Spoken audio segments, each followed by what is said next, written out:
Programas de opinión emitidos en este canal son responsabilidad de las personas que los expresan, por lo tanto, no comprometen la línea editorial del canal.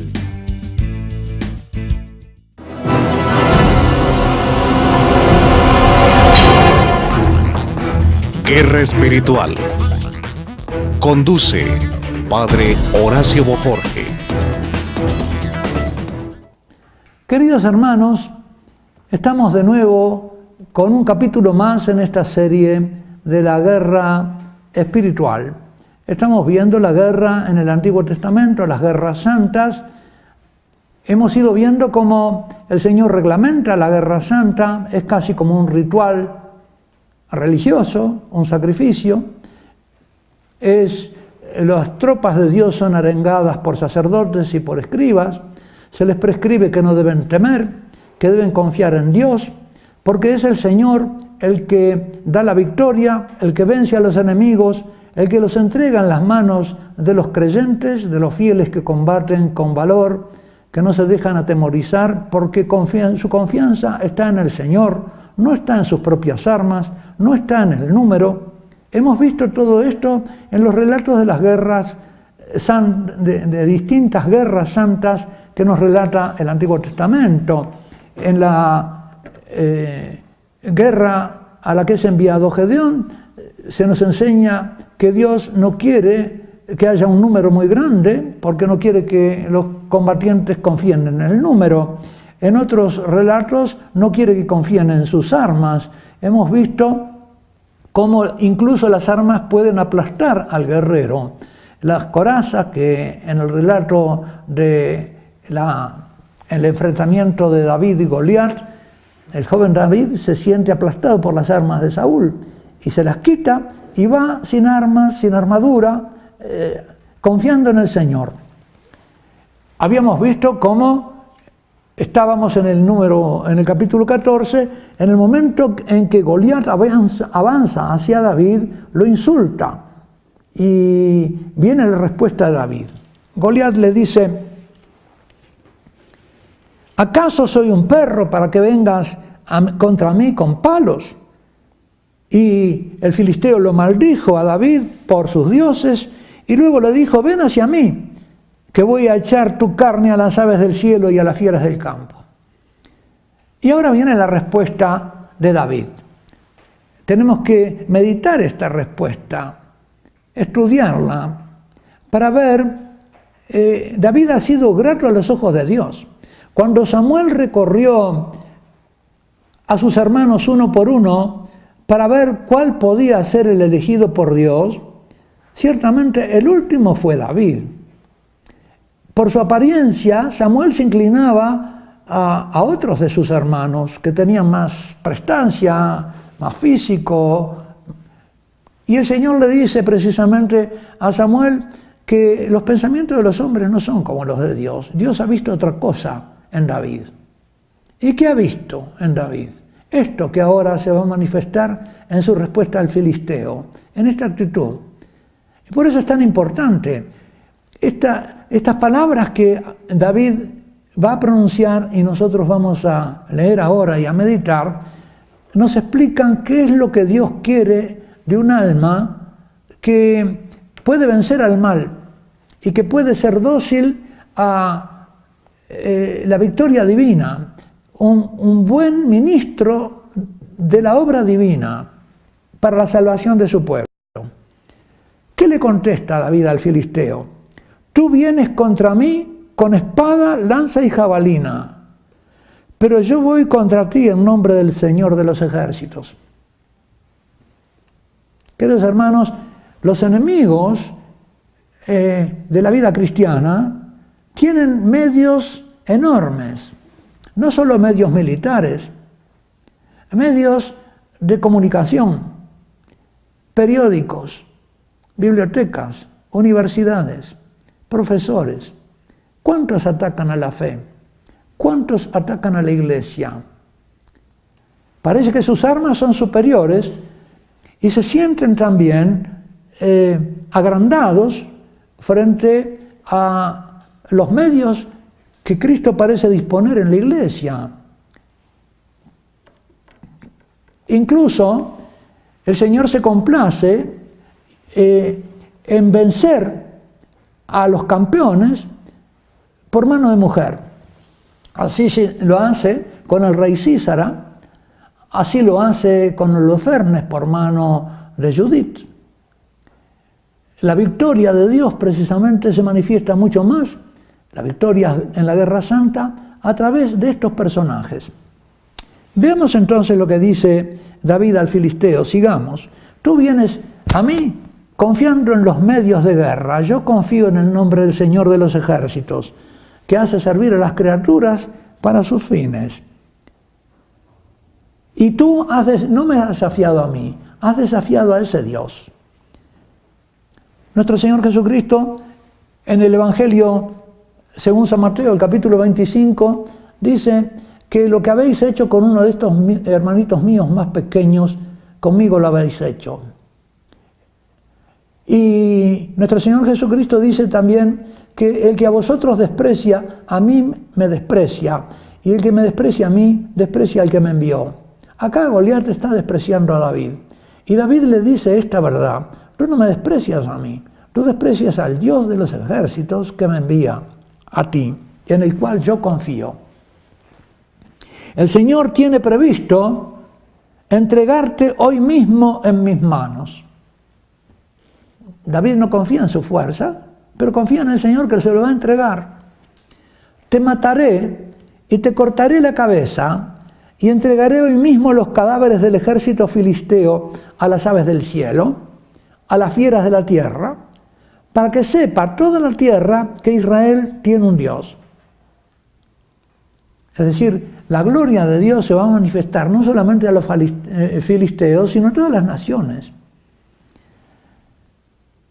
Y toda esta asamblea sabrá que el Señor no salva por la espada o por la lanza, porque el combate depende del Señor y ha decidido entregaros en nuestras manos. Toda la confianza de David está puesta en el Señor. El filisteo se preparó, fue acercándose a David, y éste salió rápidamente de las filas al encuentro del filisteo. Metió su mano David en el zurrón, en la bolsa del pastor, sacó de él una de las 5 piedras que llevaba, la lanzó con la honda e hirió al filisteo en medio de su frente, el cual cayó de bruces en la tierra. Así venció David al filisteo con la honda y la piedra. Hirió de muerte al filisteo sin empuñar una espada. Corrió David, se detuvo sobre el filisteo y sacando de la vaina la espada de éste, lo mató y le cortó la cabeza. Había ido sin espada, con la misma espada en que había confiado el enemigo, le corta la cabeza.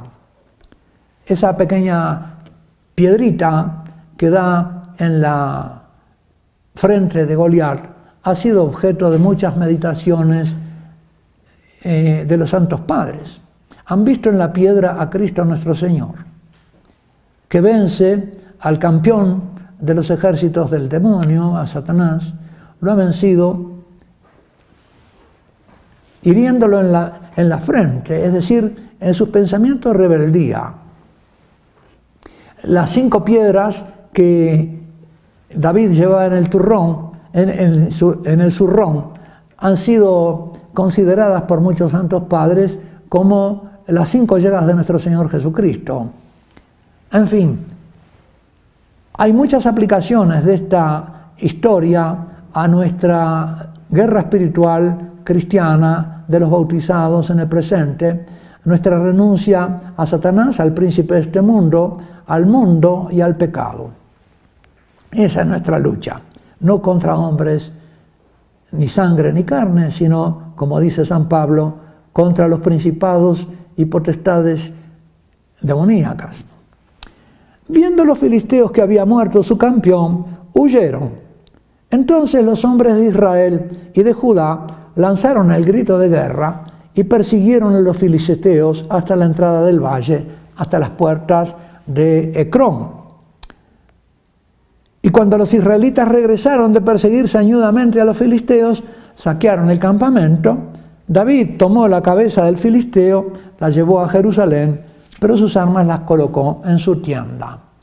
Después de esta victoria, cuando llegan victoriosos de nuevo los judíos, salen las mujeres cantando y elogiando esta victoria, y en ese canto dicen: Saúl mató sus millares y David sus miríadas. Y al oír este canto, Saúl se llena de envidia, de tristeza contra David. Pero esa es ya otra historia. En los libros de los Macabeos tenemos también, queridos hermanos, ejemplos de esta guerra santa. Los Macabeos tuvieron que luchar contra los griegos, contra el imperio de los Ptolomeos, el imperio griego, y en muchas de sus guerras tuvieron también con Judas Macabeo, en el capítulo 3 del primer libro de los Macabeos, Judas ve venir un ejército muy grande. ¿Cómo podremos combatir siendo tan pocos con una multitud tan poderosa?, decían los hombres.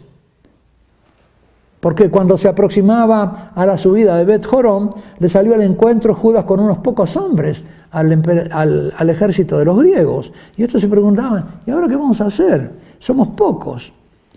Además estamos extenuados, no hemos comido en todo el día. Y Judas, ¿qué le dice a sus hombres? Que era un puñadito contra un ejército bien armado. Es fácil que una multitud caiga en manos de unos pocos. Al cielo le da lo mismo, es decir, al cielo es un nombre respetuoso de Dios, ¿no? En vez de decir Dios, al cielo le da lo mismo salvar con muchos que con pocos. Judas Macabeo conoce la historia de Gedeón, sabe que lo que importa es la confianza en Dios de los poquitos y de los decididos.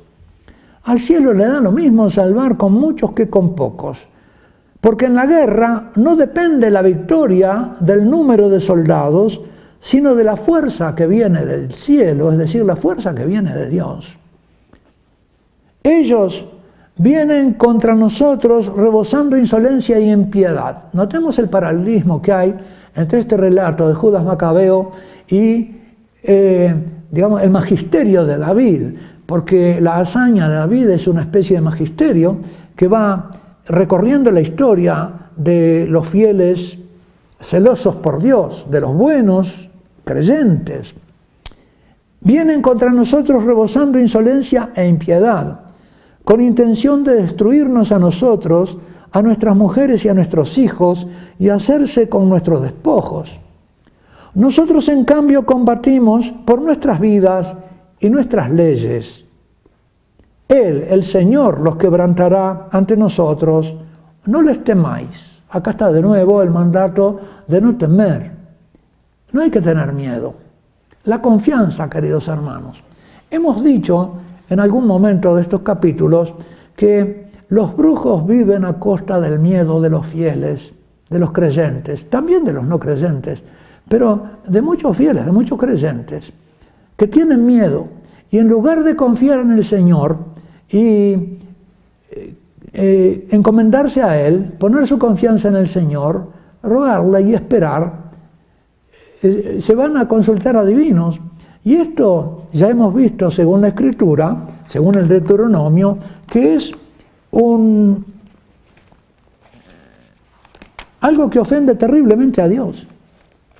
En el capítulo 18 del libro del Deuteronomio se nos dice precisamente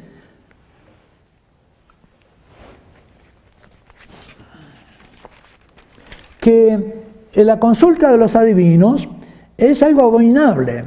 Dice: cuando hayas entrado en tu tierra, que el Señor tu Dios te va a dar, no aprenderás a cometer abominaciones como las de esas naciones.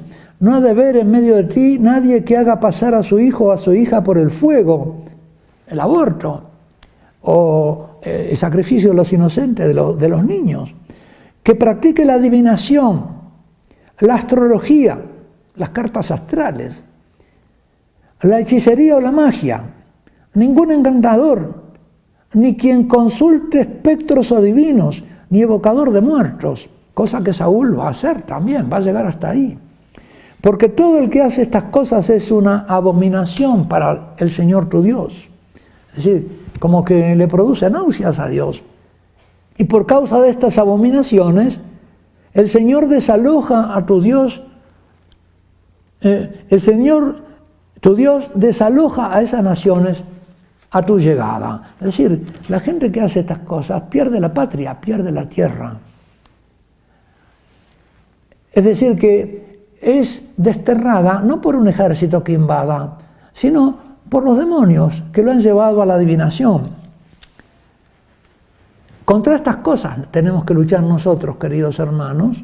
Contra estos pecados, nuestra lucha es distinta, es espiritual.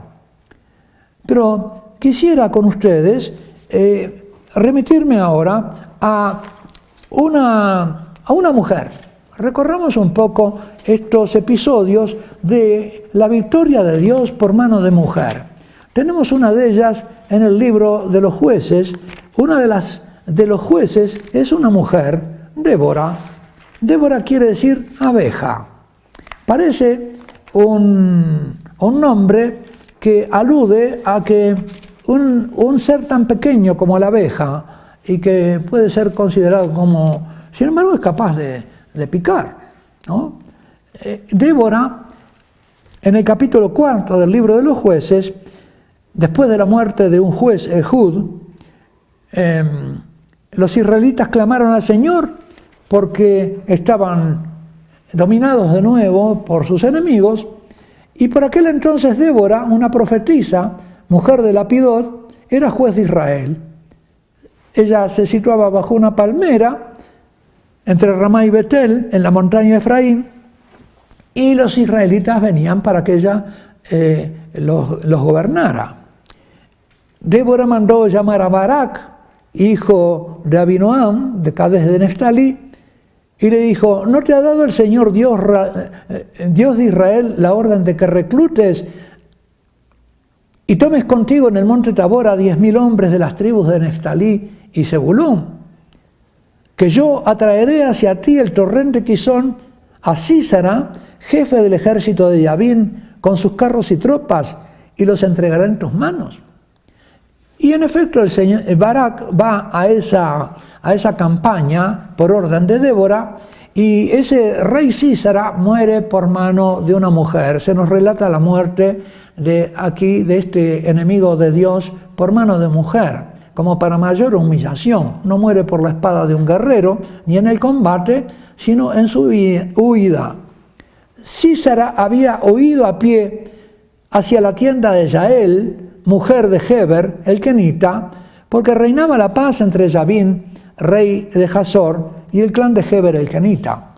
Y entonces llega huyendo Sísara a la tienda y se refugia allí en la tienda, y ella, la mujer, lo cubre con un cobertor como para esconderlo. Y él le dijo: por favor, dame de beber un poco de agua porque tengo sed.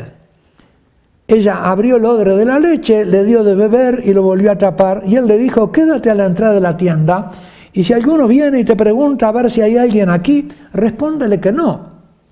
Pero la mujer de Heber tomó una clavija de la tienda, tomó el martillo de su mano, se le acercó, y mientras él dormía, le hincó la clavija en la sien hasta clavarla en la tierra. Él estaba profundamente dormido, agotado de cansancio, y murió. Acá tenemos entonces, en este relato de la Guerra Santa, esta muerte del enemigo por mano de mujer. Más humillante todavía. Se vale Dios nuestro Señor, y ni siquiera de una israelita, por una kenita.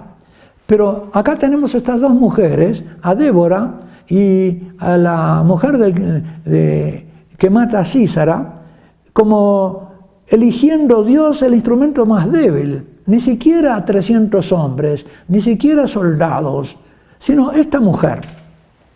Y estas dos mujeres forman junto con Judith una tríada de mujeres que sirven como instrumento de Dios para matar, para vencer a los enemigos del pueblo de Israel.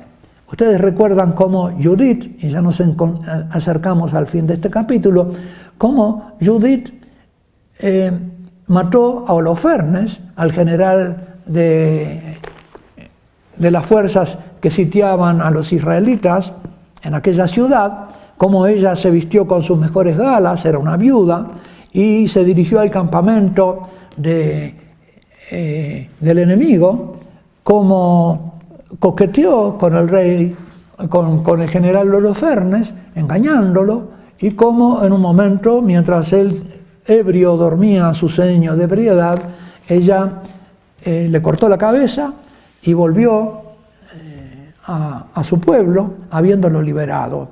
Judith es precisamente una de esas mujeres por cuya mano Dios quiere hacer justicia y quiere salvar a su pueblo del enemigo, precisamente mostrando así que Él se vale de lo más débil para vencer a lo que es aparentemente más fuerte. Bueno, esta mujer es la iglesia, queridos hermanos. Dios se vale de la iglesia, la esposa de Cristo, es la que en el Apocalipsis aparece huyendo de la serpiente para salvar al Hijo, que es el pueblo de Dios. Esta es la iglesia. Y la tierra absorbe el río de agua que echa detrás de ella para negar al pueblo de Dios, y a la mujer y al Hijo. La tierra absorbe. Benedicto XVI nos ha interpretado este pasaje del Apocalipsis diciéndonos que se trata precisamente de la fe de los humildes, que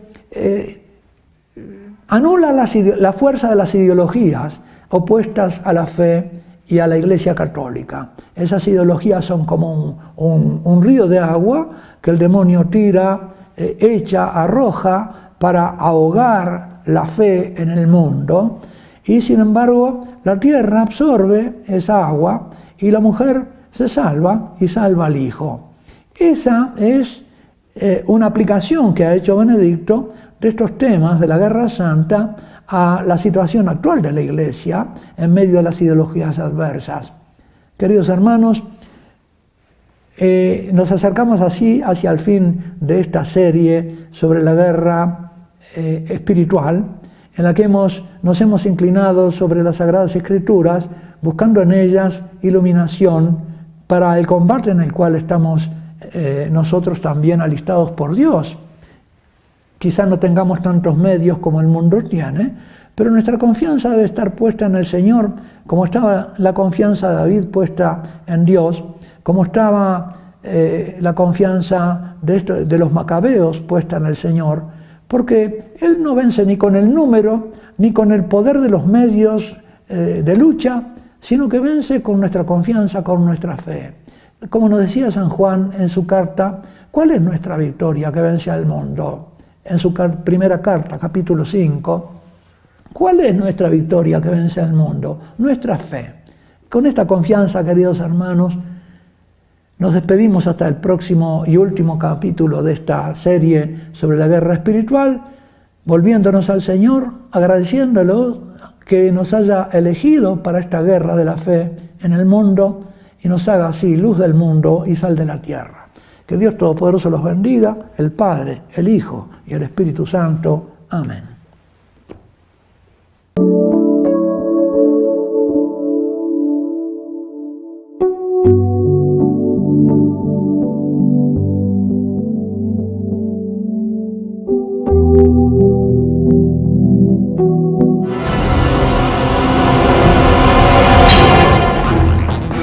Guerra espiritual.